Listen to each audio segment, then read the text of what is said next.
Welcome to Project Comedy, a podcast by and for military veterans doing stand-up comedy, turning military banter into quality stand-up comedy acts. We might be veterans, but our comedy aims to get everybody laughing. Once upon a time, there was a program called the Project Comedy Podcast. A collection of veterans encouraged like-minded lunatics to try stand-up comedy for their well-being and to enhance their transferable skills. There were even a few psychos that were civilians that were doing comedy that listened into it and actually liked what these damaged former servicemen were saying. But life, love, and the Invictus Games got in the way. Trying to get the team together to record a podcast? Well, let's put it this way. It would have been easier to maintain a stable UK cabinet. And we can't hand out peerages to former comedians to try and get us out of the poo. But it's November. The fireworks didn't blow up Parliament, but Elon Musk gave us a far better exploding rocket display. We wore our poppies with pride, but most of us are still waiting for our veterans' ID cards. But anyway, we're back. So we're calling it Season 3. So why not kick this season off by revisiting why the hell we think doing stand-up comedy is a good idea for military veterans? Why are the Project Comedy ambassadors still getting off their individual asses and standing in random pub corners and trying to make civvies laugh? Indeed, do we have enough mental perso bio to brainwash an unsuspected veteran into trying to stand up as a form of psychotherapy? And what side effects are we all suffering? To answer those questions and less, I'm joined by my fellow Project Comedy ambassadors, Jamie Johnson, the Bard of Stoke-on-Trent, aka the Scout Leader. He only has a stroke when he's in a tent. Gabriel Murphy, undercover agent for MI5 with the easiest mission in life, to smell out where all the gingers are. But he's so unprofessional, he's even had a ginger reverse nonce him. And we're delighted to introduce not an ambassador, but a new recruit to Project Comedy, Sean Morris, former RAF techie and recently escaped from Belgium. And we don't know which of those two is more damaging to the brain. And I'm the Invictus Games silver medalist, Jay Saunders. Autographs cost a blowjob, photos and a reach around. And hence, I haven't had any sex since before COVID was fashionable. Anyway, that's my excuse for not getting any. Gentlemen, how the devil are we? Hello. All the better now for knowing that you're going to give me a blowjob for your signature. Right, let's kick it off. Yeah, we've been away for a while, but you two boys, the ambassador boys, you got to see the legend that is Jay Sodagar recently. Tell us all about it. Yes. Athlete. A mental athlete. We performed in a room the size of a postage stamp, but that didn't matter. It was still funny. God, so you ended up gigging with Jay acting as your MC. Yeah, what was the actual gig? It was a graduation show for the beginners course, and yours truly opened the night, which was after some bitching. Real, yeah, after some. Oh, go on. There's a story in that. Then why was he bitching? So he's running a little bit late. Shock, I know. And it wasn't. Sorry, Jay Sodagar's going through all of the run out, like how he wants it to go. So he says, "All right, what we'll have is we'll have Jamie opening it up and all that." And I said, "That's not a bother. He's only a few minutes away." And then he says, "Does he know that he's opening up, by the way?" And I went, that might be a thing that I should tell him, really, isn't it? Call him up and say, "Jamie, you're opening." And he goes, "Oh shit, I can't open." And then he followed that up with like a couple of minutes later on after we said, "All right, I'll open then. I'll do it. It's not a bother." And then he phones me back a couple of minutes later. He goes, "No, don't think I'll open." But how was the actual gig for you then, Gabe? Were you using set material or were you experimenting, seeing it as a graduation show? For me, it was a mixture of both. Did a little bit of the regular stuff, and a little bit of the the not so regular get up. So it was kind of nice that way. And what about you, Jamie? Yeah, how was it opening of the I show? got my Then? generic 5, and I was playing about with it a bit, just to see what fitted where. So I was working my order out, which was quite interesting. And what was the room like? Because I'm hoping it was a nice warm room because you had guys and girls that are learning stand up for the first time, going through Jay's formal in person beginners course. What was it like seeing the other guys performing for the first time they've ever done a stand up gig? Well, we had a few randomers in there as well, and Yeah, I had my usual dip because Jay was struggling to get a laugh out of them. Ooh. For his opening bit. So came through to and there was the obvious LGBT options were there, and delegate the LGBT. So I got a bit nervous about my usual setup for that, but it went down really well. And what about the students? What were their acts like? I mean, this is one of the things here. We're so lucky that Jay's shown us the skill set, and that's what we share within Project Comedy, even in the green rooms. Considering for those listeners that have never actually heard what Jay's beginners course is like, it's 2 days of training. You start on a Saturday morning. On the Sunday night, you're doing your first ever 5-minute set. It's literally that much of a flash to bang. Yeah. What were those new acts like on the stage then? Considering it was the first ever gig, they didn't do too bad. Yeah, it took me back to doing my first gig anyway. Ironically, in the same building that we were in. Yeah, it was good, but mentally you sort of see how you've progressed. Maybe gave more than me. That's what we all say. We all criticize ourselves, but enjoy everybody else's act. And then we've got to catch up, right? So, Sean, mate, delighted to have you in the room, and that's why I thought this subject was going to be really good. To open season 3, you've ended up finding out about Project Comedy. Were you interested in doing stand-up before I ended up mentioning what Project Comedy was? What's brought you into trying stand-up for a start? Well, first of all, just sort of want to follow on from the intro, because you say you kidnap people. You pretty much kidnapped me from the therapy group that we were in together. Totally that was agreed. a good one. so that was a good one. But no, I wanted to do improv because I heard it was a good way to get some self-confidence, which is something I've always struggled with.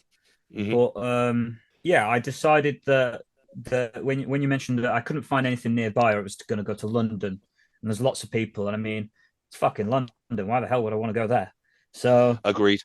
Yeah, busy, overpriced. Fucking random lady on the underground decides to talk to the seat instead of anybody nearby. It's like it's just weird place. So I decided, when you sort of mentioned it, I thought, well, I can't find any improv groups near me, and I thought that the comedy seemed quite fun. It seemed like a challenge because I've always liked writing stories more so than comedy, but it's just another way to flex the creativity, as it were, and also again try and push the comfort zone, and like I say, maybe gain some self-esteem, get more comfortable with groups of people, which is what I struggle with. Because it's great fun to hear that, because it's sort of like when the three of us all started Project Comedy, it was during the lockdowns. We had all been battered around and what have you, living within the lockdowns. But it's something we all found when we were doing the studies and doing our first gigs, which was only via Zoom back those days, that you end up sharing with other veterans, whether you're wounded, ill or sick, or just, a standard you've left the service. It's a real knock to your confidence because you had an identity when you were serving. Suddenly that's all gone. So how are you going to present yourself in public? And stand up is a beautiful way of doing it, because all you're trying to do is entertain people, make them laugh, make them like you. So it's a nice little skill set to get into that's transferable across to the real world. Well, I think we're going to steal well, I say I'm going to steal it. I'm going to butcher it. That's what I'm going to do.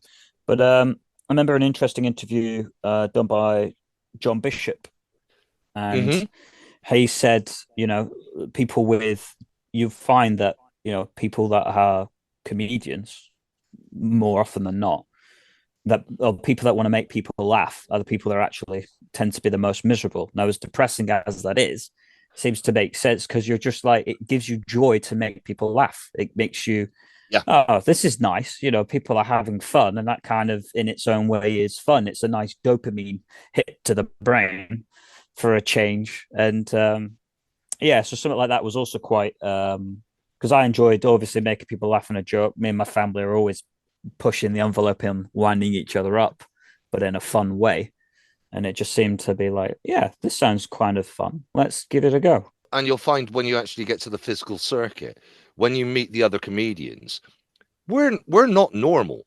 I mean, you got everything on the spectrum out there, every sexuality, every mental health issue.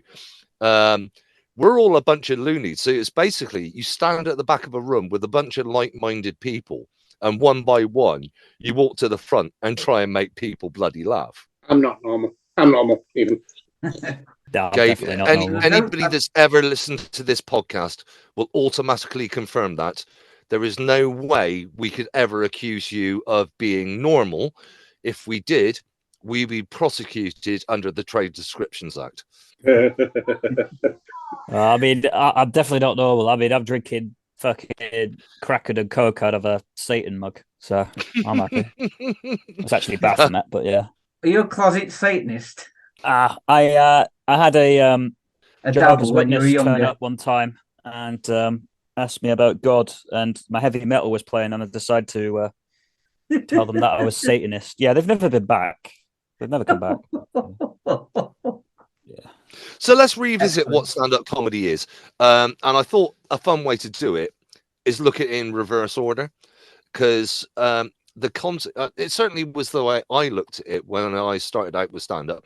I had these preconceptions of what made a stand-up good. So we'll look at them in reverse order. These are the skills that Jay Sodagar gave us, made us realize these things, so we can end up examining them and we'll actually realize what that actually does for your day-to-day life, but also why it makes you a good stand-up if you realize they are in this order of importance. So let's start with the least important, and that is material. The actual stuff you write is actually the most insignificant part of what a stand-up comedian is. Would you agree with that, Jamie? I would, in relation to the other two words that you're going to say after, but it's still a Hey, so the guys listening, I know, that's why I'm picking my words carefully. Yeah, you fucking better have. It's the foundation. I'm going to sound all whimsical now, but it's the foundation, I think, on what the rest of it's built on. I mean, you can't just go on stage and just wing it, he says. What do you mean? We've been doing it for 3 seasons of a podcast now.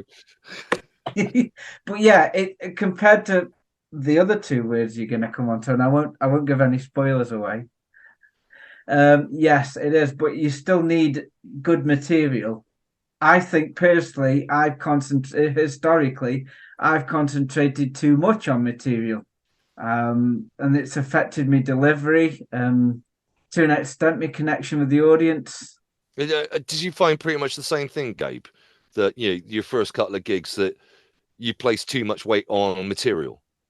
Nah, fucking everyone loved me from the start. Modesty. The word is material, Gabe, not modesty. Oh, I was dressed like, protecting your modesty. Yeah. I mean, I'll admit, for my first couple of gigs, I almost threw all of Jay's training straight out the window, because I was so nervous. With my symptoms of PTSD, my short-term memory is absolutely fucked. trying to remember what I'm saying next. So preparing for my first couple of gigs, all I was doing was trying to memorize my material. So when it actually came to go on the stage, I wasn't thinking about anything else other than I am going to say these words and I am saying them like this. Yes. And it completely, once I got over that point, because that's the point. Your words are just words. It's what color you add to those words turn you into a comedian. Writing an original joke, it's a challenge, but the example I'll give is you may well hear the world's greatest joke on the TV, but you tell it to a mate and nobody laughs. And you suddenly realize the words aren't what make it funny. It Correct. is so much more than the words that actually turn you into a comedian and a storyteller. Go on, Sean. Yeah, I think it's also like setup, because normally when you retell it, you're trying to do it off memory of the one time, maybe the second time you've heard it. So you've got to get the setup right. Because if you don't get the setup to the joke, even if it is just a short joke, and then you've got the emphasis on the setup, lure people maybe into a false sense of security, then hit them with the punchline, things of that nature. That's, just from with what you're saying, that's me trying to retell something I found funny, and people are like, "The fuck are you on about?" Because nobody knows the actual background of what I've watched up until that point. But isn't it so different to what we used to do in the service?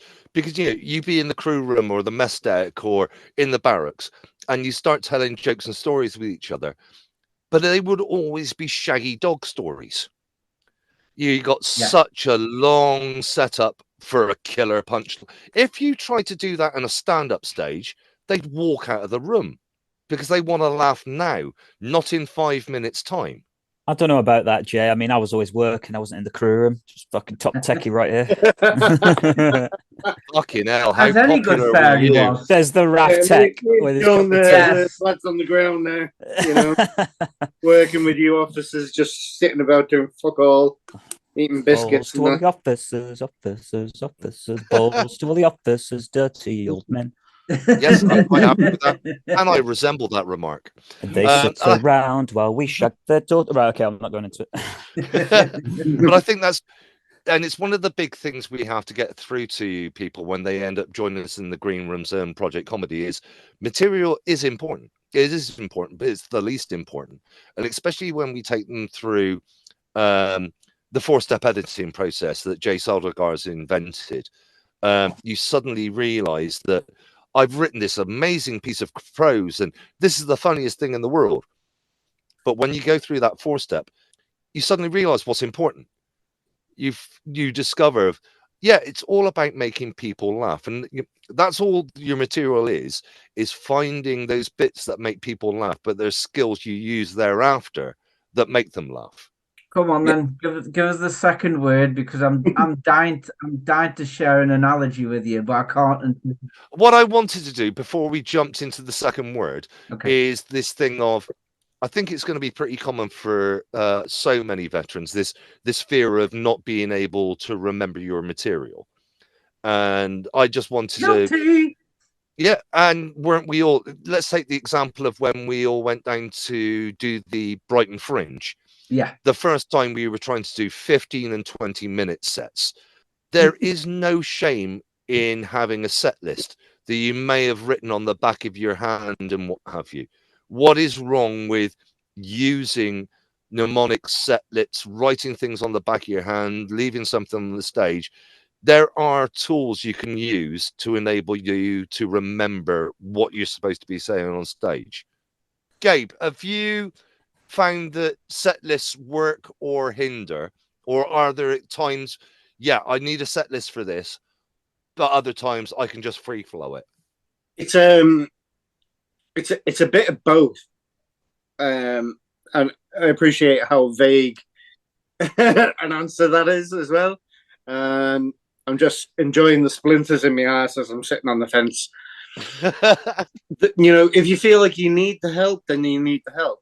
But equally, sometimes knowing that it's there kind of stops you from flowing like you would do, because you do know it, you just feel like you have to have that physical reminder that it's there. But then equally, you can be kind of overconfident and think like, fuck it, I'll be fine, like I was, and just just batter it and just keep on stumbling over your own feet.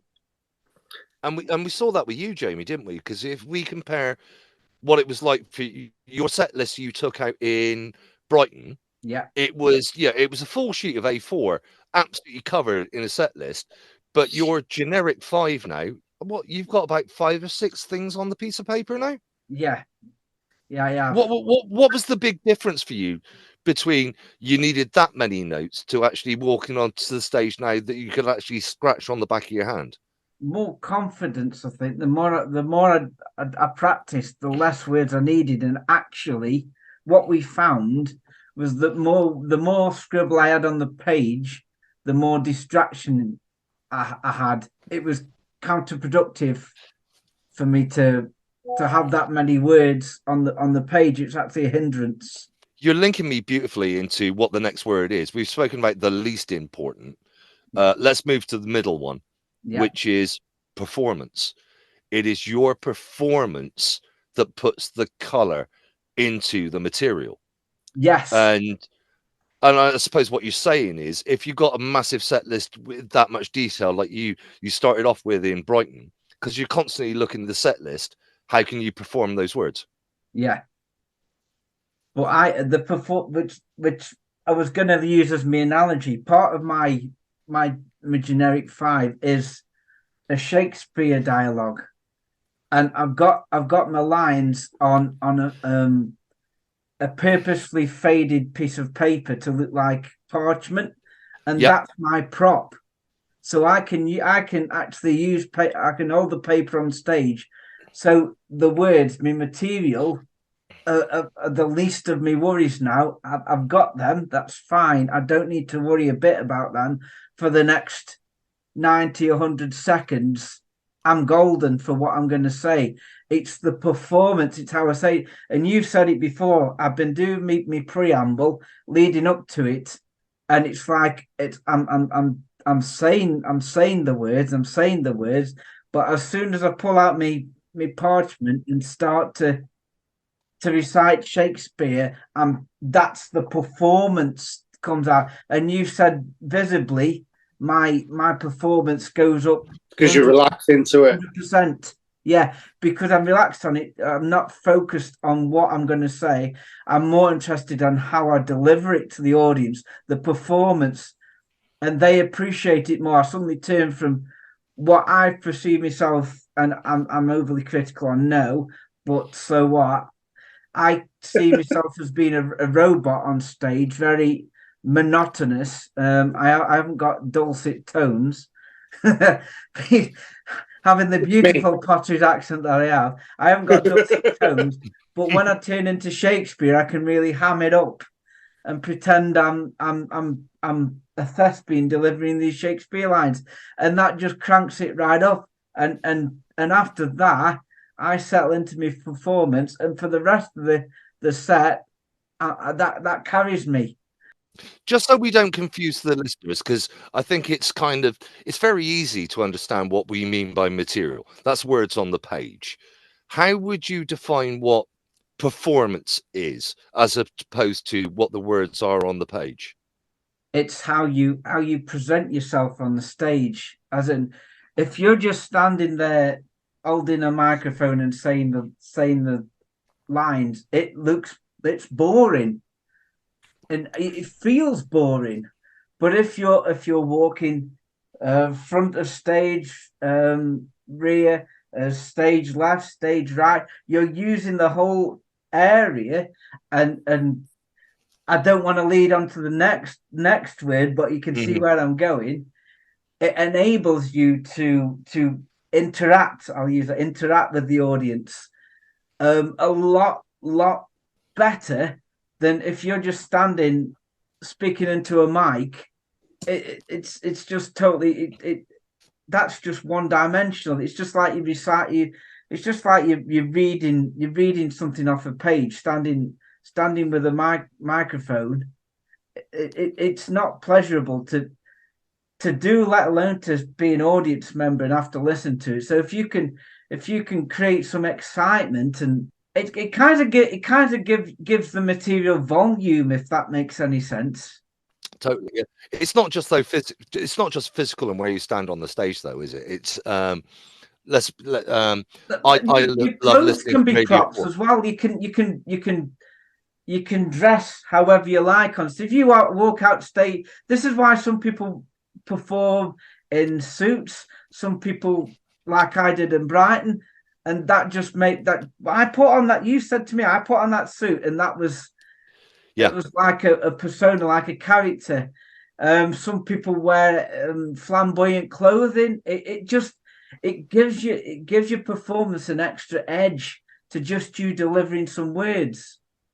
And it's things like how you deliver the line, the character you give that line, the attitude you give it, the emphasis you give it. That's what we're talking about in performance. Sean, when we've been in the green room, we've been explaining, these various bits and pieces. What was your takeaway when we started explaining what performance was, what it does to a script, how it aids a comedian?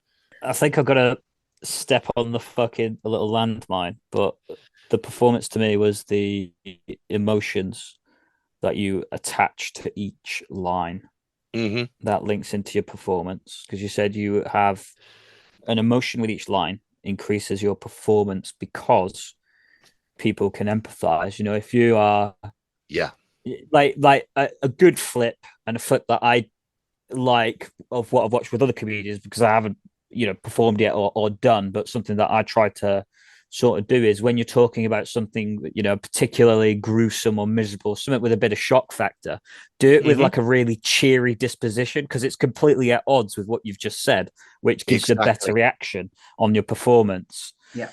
For example, I mean, come on, 9/11 was a fucking laugh, boys, wasn't it? Like, like people are just like, what the fuck is wrong with you? And Exactly. it helps make people laugh more, because I think the advice I got given, this is well before stand-up comedy, someone I joined up with said when he did his, he normally did singing and then did a bit of stand-up and then did some more singing. But he said, the way he did comedy was 50% of people in the room are laughing because the other 50% want to slap you for what you've just said.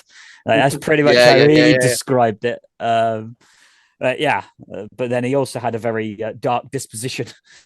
It's like that beautiful line by Billy Connolly, when he talks about swearing and why he likes swearing. He said, you'll never find in a great work of literature the line where it reads, "Fuck off, he hinted." It's that thing of, now I'll tell you what, if you could find a way to say fuck off as a hint and use the words fuck, that would make an amazing joke, because that'd be exactly what Sean's just said. It's the opposite, but you're bringing color to the words and you're bringing the emotion to work. That's what we're talking about in performance. Some of it can be physical, some of it can be what you're wearing, but there's amazing radio comedy. You can listen back to a great stand-up purely audio and it's still fucking funny. That's the performance. It's the color you give the words. It's from the attitudes assigned to each line. The attitudes, that's the word. Spike Million's the famous one for that, isn't it? Oh god, yeah. And it's the way he could deliver.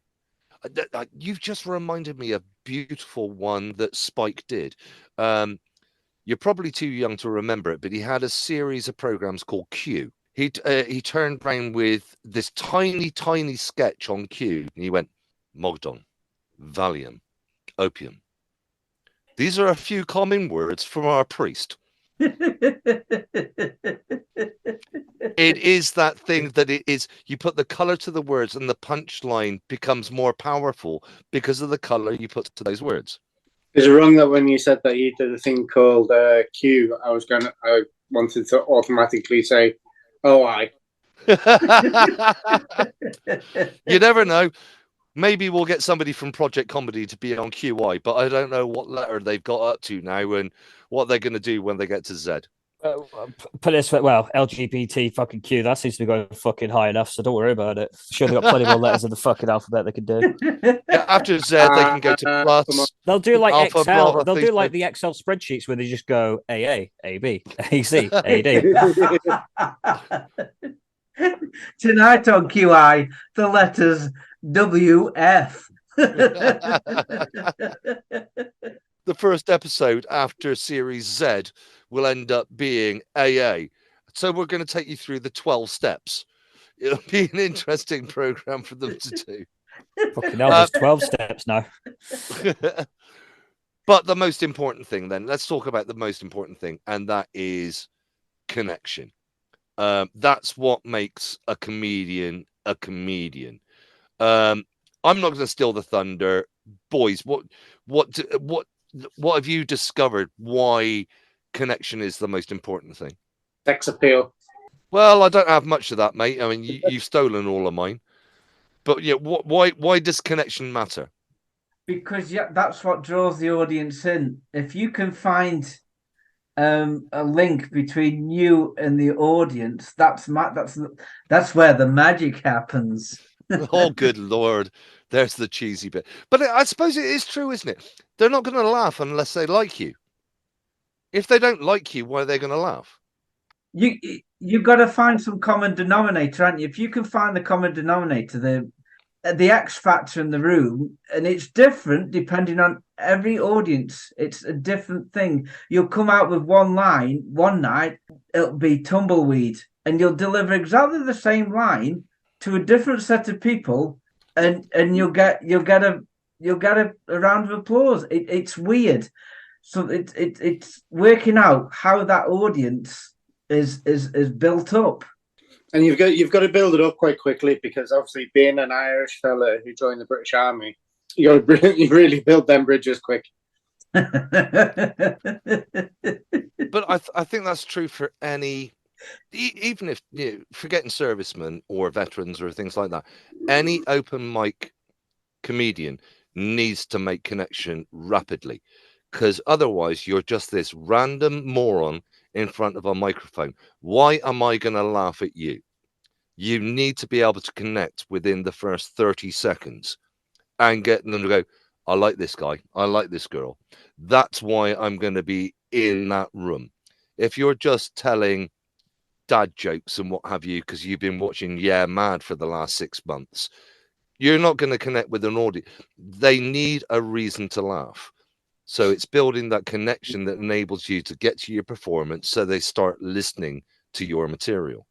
That's especially prevalent if you're doing something like a gong show where you need instant connection in order to get you through the gong stages.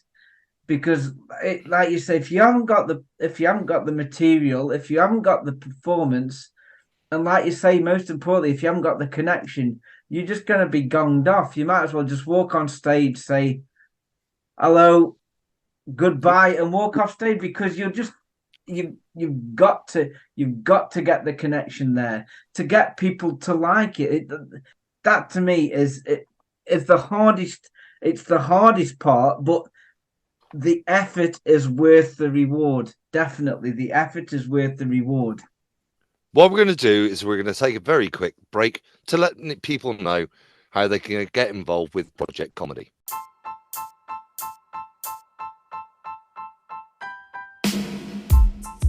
Would you like to join Project Comedy? The reality is, it couldn't be much simpler. All you have to do is get on the internet and find your way over to the Project Recce website. That's Project, the word Project, Recce, as in RECCE.org. O-R-G. Have a look in the upper right hand corner, click on the menu and click on Project Comedy. Scroll down there a bit and you'll find a link that says apply now. That will send an email to one of our ambassadors. If you're even more bored, scroll down a little further and you'll actually see a couple of our ambassadors making tits of themselves on the stand-up comedy stage. Nonetheless, just click on the link, get in contact and you can be as funny as you want to be.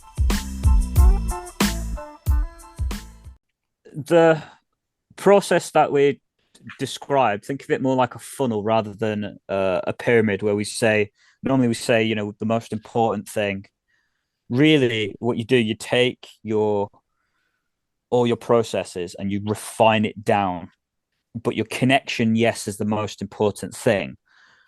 Having good material, okay, helps you move it down. Then having the emotion helps you move it down. And yes, it generates connection.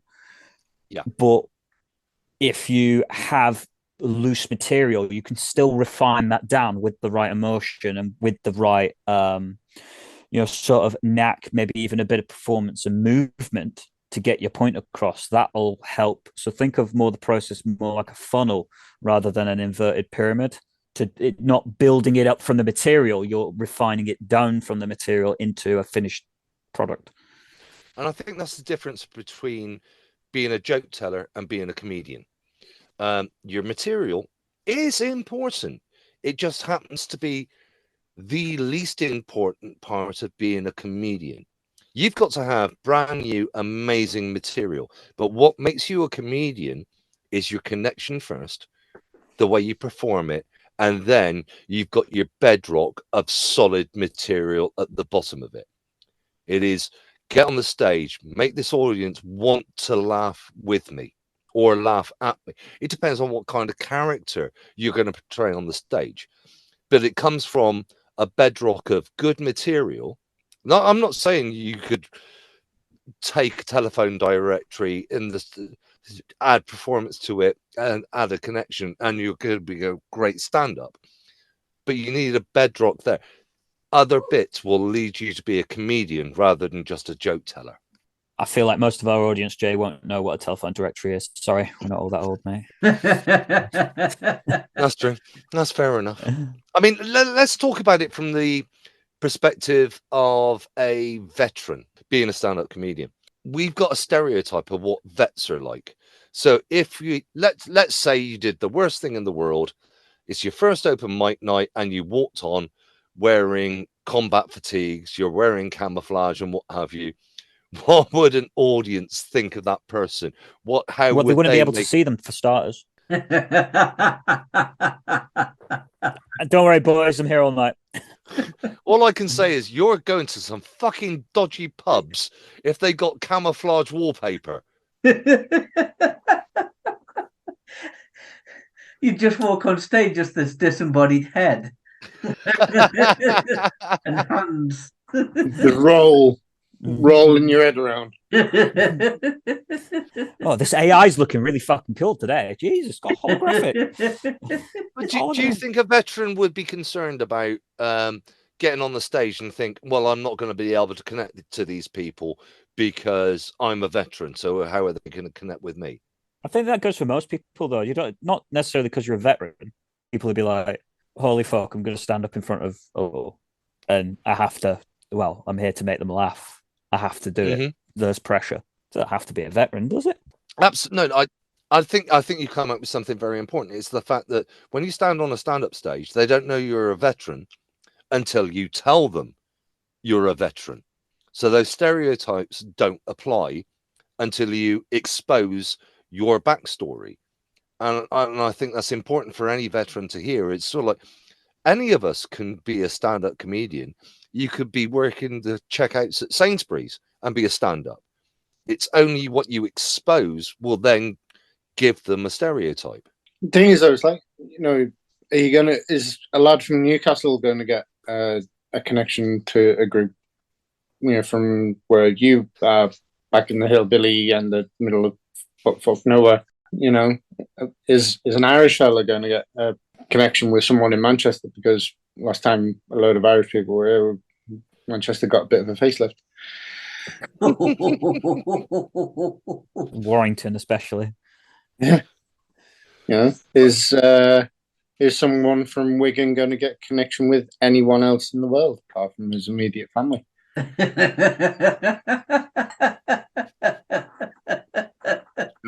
Like, isn't that part of connection? It's sort of like you could play a stereotype. I mean, for example, I've got a very broad West Country accent. When I explain to people, yeah, I was the Lieutenant Commander in the Royal Navy, and they're going, when did they recruit Wurzel Gummidge into the Commissioned Officer Corps?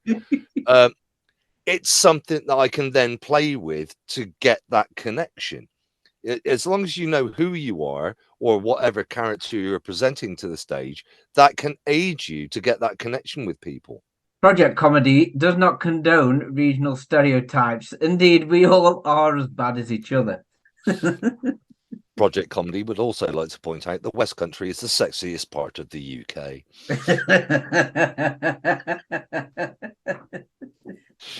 Note I said UK, considering Gabe is from the Republic of Ireland.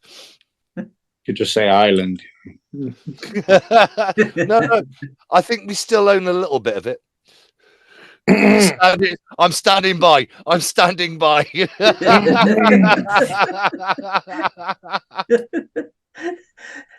There was very nearly a flash to bang then. It's a good job you don't have a post box, Jay. That petrol bomb can't reach.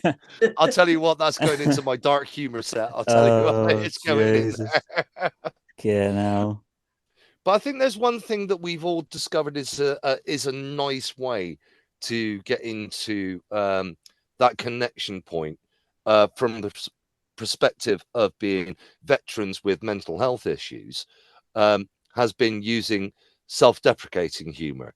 That's a really fun way of making connections in with audiences. I mean, I love doing it.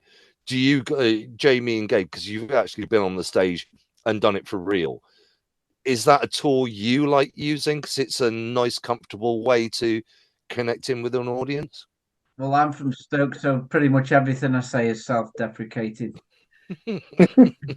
But yeah, I do use it quite a bit. It's a good way into different jokes. A good friend of Project Comedy, Geordie Laws, don't know if he's listening. He said that when you're doing your set, you should be like you're telling a story to the audience, and if it feels like you're artificially delivering the jokes, it loses the magic. So yeah, if you go on stage and use whatever you feel comfortable using, it's got to work. If it feels natural to use it. If you would like taking the piss out of yourself, then yeah, why not? Why not use it?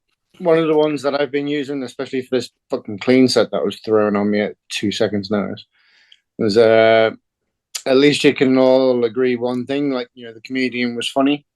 You may follow that up with looking and or sounding, so it's just something quick and easy to get a little laugh out of. Go on. You've just brought in a brilliant moment about why connection's vital. You just explain that gig that you thought you had one type of gig and you ended up with another. What did you have to do, and what would have gone wrong if you had gone with your original set?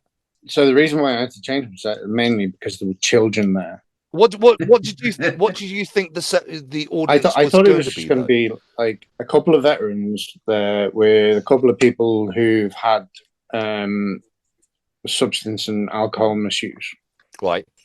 So I was told it was a dry bar. It was from 6 till 10 in the middle of town on a Saturday night. So I thought, like, oh, grand, going to be like just a regular Saturday night, bang in the middle of town, like just straight off Piccadilly. Right. Yeah, turned out loads of people decided to bring the kids along. And, we're talking. If anybody's ever watched any of Gabe's sets on our YouTube channel, you will know that Gabe is, well, dark is one thing, but you don't mind to F and Jeff. Well, I mean, no, Gabe's actually really light coloured, but his jokes are dark. I mean, and I think that's a beautiful example of why connection's important, isn't it? Because if you had just ran with your my usual set, stuff, man, honestly, some of the kids had been crying. There'd been therapy bills out the ass. Honestly, I've just had this horrific image of little 7-year-old Jimmy going home with mum and dad is suffering with a substance abuse issue, and little Jimmy goes, "But Dad, why would it be really nice if gay men had hemorrhoids?" And how can I reverse nonce somebody? And that is how Jimmy Savile Mark II was born. I think that's such a beautiful example of that's why connection matters, because every room is different. I mean, and I know as we've all experienced the same thing. You could take the same set to 5 different rooms, you will get 5 different reactions because of the people in the room, and you have to think on the fly, how do I connect with these people? You think you've got your connection, but it changes room to room, or am I just that psychotic that I've made that up? Honestly, you've never seen someone physically put a verbal handbrake on quicker than I did. A verbal handbrake. Sorry, we need to use that as a training tool. Honestly, just it was almost like a hit a wall. It was like, oh shit, can't say that. Oh shit, I said I can't say that. Oh, fiddlesticks. And another thing that gives us connection, I ended up connecting in with a professional comedian last week on a separate kind of comedy training course. And she got overexcited because it was a bunch of broken veterans with every form of impairment you can imagine. Traumatic brain injuries, PTSD, amputations, the entire... She was the most excited person in this room. This professional comedian went, "You've got material." And we go, "What the fuck are you talking?" But she's absolutely right, because there's something you can make a connection around. We can turn dark into funny fast. That's what the military is good at doing on operations, is we can turn darkness into funny. It's the old thing of, like, to get a laugh out of a joke doesn't necessarily have to be a laugh. It can be a beautiful groan. Oh God, they are joyous. To get your audience to the perfect one is when they ooh, groan, then laugh, and you've absolutely got them. They're so shocked. Then they go, "Oh, I'm having a little reaction to it," and then it boils over into laughter, and you end up with that joy of, "I've taken you somewhere new." I have one moment in my set where that happens, and if it lands right, it's, in the words of Gary Barlow, it's absolutely fantastic. This is more for Gabe and Jamie, because Sean, you're yet to actually go out and do a gig, but you might add to it. Stop reminding me. Well, you might be able to add but Sean, you might be able to add to it just by the training experience of hanging around with us loonies, the transferable skills that come out from doing stand-up. Have you found that stand-up has given you a new skill set or new ways of coping or behaving that have been transferable to work, personal life, your mental health? Yeah, it's given me more confidence to speak to people. When I'm going to be nerdy and talk work when I have me annual appraisal, me development review. Mm-hmm. I can sit down with my line manager and communicate with them exactly what my plans are for the next year, because in the back of my mind I'm on stage performing, and I've got that confidence within me to go up on stage, so I feel like I've got the confidence to get my point across quite succinctly about what I want. I don't turn into a nervous wreck when I try and speak to people, because it's one of those things I've always said to the Project Recce cohorts when we speak about stand-up. Why is it important? Guys, if I can stand in the corner of a pub and make people laugh for 10 minutes, how easy would it be for me to sit down and do an interview with people, which has got greater pressure behind it? So if you can stand in the corner of a pub and do a 5-minute routine, how easy would it be to do a 10-minute interview with a couple of people about a subject you already know? That's instantly transferable. Anything that you've picked up, Yeah. Gabe, that you go, yeah, it's helped me with this? Helped me with my stress levels, to be honest, because you know, we've all got them thoughts, and well, you know, the psychopaths and sociopaths among us have those thoughts and feelings that, you know, we shouldn't let out. And this is a way of doing it. It's a way of venting about the things that are, you know, that you don't really mean, but you still say it. The takeaway from myself personally is since my diagnosis of PTSD, I hate my memory. I really hate my memory because I forget everything. But now I actually find it easier to do a 10-minute set than a 5-minute set. And if you had asked me that a couple of years ago before I did stand up, I would never have thought I'd be able to remember that much material. But clearly, by going through the practice doing stand up, I've developed new memory skills now. I can actually have a short and long-term memory that I thought I had lost. So it's really aided me with that. I mean, I know it's very early in the game for you, Sean, but just with your limited time of knocking out with project comedy, have you seen anything that you go, yeah, actually, this is transferable to me now? The process of the setting up started jokes is good because it gives me like a little framework. You know, the process that you've shown me gives me a little framework for telling my own stories. Now, okay, I haven't managed to apply that to everyday life, and I feel like I ramble. Well, I always ramble a lot anyway, but that's part and parcel of social anxiety. Yeah. But the thing, like what Jamie said about it's giving you confidence and stuff, that's kind of what I'm looking for in doing it. That's why I looked at the improv first. Okay, that's not available. And then randomly, a couple of weeks later, you know, sort of you were saying about doing the stand-up comedy, and I said about the group, and I'm like, you know, that sounds kind of, you know, it's very similar in terms of what I'm looking for. The result that I'm after is that skill, or that result is what I'm looking for, is to build up that level of confidence. That's why I like doing my martial arts. I'm trying to do that, trying to do this, you know, just to keep things going. But also the creative side, because although I can spend multiple hours at night staring at a ceiling, not being able to sleep, and just getting really irritated, I can also at the same time just spend also hours sat going, oh, I could add that, or I could do that, and just fixate on something, which assists in getting that creative outlet out of the way. So then I can hopefully have my brain rest for a change. Can I say something really cheesy? And I don't know if you guys are going to agree.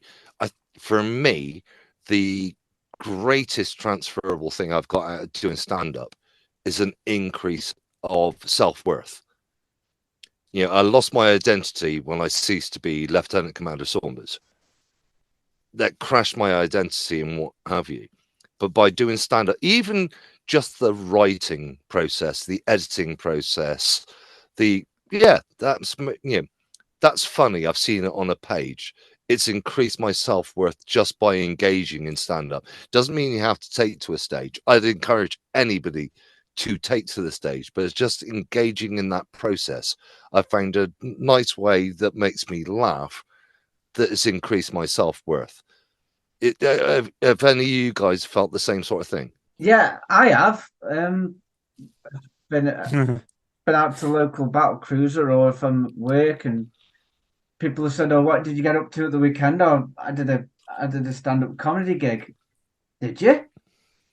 And it instantly promotes positivity. So that like you say, it reciprocates within me as I must be doing something right. You know, people like the fact that I'm gigging. I mean, I always say I don't find myself funny, but other people do. So that's why I do it. If the world's depressing enough, so if you can cheer one person up, you've made a difference. So yeah, that it does increase your self-worth going out and gigging. I'm going to ask each one of you in turn so we can end up wrapping this up. For Jamie and Gabe, same question, and it will be, why do you still keep on doing stand-up comedy? And then I'll finish off with Sean of, do you want to continue doing stand-up comedy, and do you think you would want to take it to the stage? So, Gabe, why the hell do you continue doing stand-up? Mainly so I don't fucking top myself. No, And it's no, mate, and it's a fucking valid point, isn't it? That's the real reason. in all seriousness, it's I don't know fully. It keeps me busy. It forces me to interact with humanity in a way that I normally wouldn't want to. And I suppose just getting that bit of positive feedback, that straight away positive feedback. Because it's the only art form where you get feedback at every single stage of the game. If they don't laugh, you're not doing your job right. I can't think of another art form that would do that. Just thinking about this. Being as I'm from Stoke. Do you know what? We're going to get no listeners in Stoke but after this episode, aren't we? That's not the punchline, by the way. Once upon a time in Stoke. It's a good setup line then. Yeah, I'm going to use the analogy of a pot. When I did my beginner's course, I was bored. Again, I'm in whimsical mode. So what? I'd done my beginner's course and I was a ball of clay. And gradually, as time's gone on, I've sort of formed myself into a pot. And it'd be interesting to see how my comedy career transforms this sculpture I'm sort of forming. At the minute, I'm really rough around the edges and a little wobbly, but given time, I'll get better. I'll get more defined and yeah, it's a journey, but it is it is. And looking, it was interesting doing the beginner's course gig because I understood exactly how those graduates felt. Yeah, because we've been there. Sean, I'm sure you'll feel the same too when you do yours. Yeah, so you can see, even in our relatively short comedy careers, we can see the progress we've made, and I'm sure given another amount of time again, we can look back and see how much more further we've gone. So yeah, I do it to constantly improve. Also, my imposter syndrome forces me to do things that I find difficult, just to prove to myself that I can do them. Really, so that's a driving force for me. The fact that I can accomplish something despite me inner voice telling me I can't. Slightly. So I can go on stage, I can do 5, 10, 15 minutes, which I have done. Which before I met you guys, I'd have never considered. Slightly different take for you though, Sean. I mean, you're relatively new to project comedy. We've only just taken you through the basic skills. Is it something you want to pursue, the writing side, and would you ever consider getting on a stage? Well, I think getting on the stage, yeah. So short answer, yes. The getting on the stage is what I want to do not for anybody else, really, just for me, just for a fucking little bit of self-confidence. Okay, yeah, self-worth, great, but it's just to not only just to say that I've done it, but to kind of prove to myself that I can do it. Mm-hmm. Because there's a lot of negativity and shit surrounding sort of like in my own head. So what I do is I try and actively negate that. I try to actively say, nah, but yeah, I'll the main reason why I want to do it: self-confidence, self-worth, and just a bit of fun. And if I have a giggle, why not? If it ends in total failure, cool. At least you tried it. You don't know if you don't try. Totally. You don't get if you don't ask. So just go for it. Looking, why not? From my perspective, it's given me three things, and that's why I keep on doing the stand-up comedy. The writing side of life, it is so beneficial to my mental health. Dealing with PTSD and those intrusive moments and what have you, life can get dark. The joy of writing stand-up comedy is you throw away the darkness and focus on the funny. So when I'm having a really dark moment, I can start writing material, and it's better than psychotherapy in some ways, because if it ain't funny, it doesn't stay on the page. You throw away the stuff that doesn't make people laugh. The second part of actually being on the circuit is it breaks my social isolation. I can hide for weeks and months and what have you. If I've committed to a gig, I'm going out and I'm spending time with funny people, making other people laugh. That's magical. And then this is a massive plug for Project Comedy. We have such a lovely community in Project Comedy that we do things like the Green Room. The fact that we have things like the Green Gonorrhea.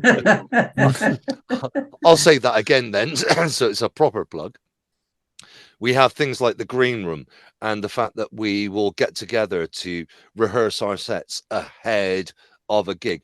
We're never alone in stand-up, which is something so many of the comedians I meet are so envious of.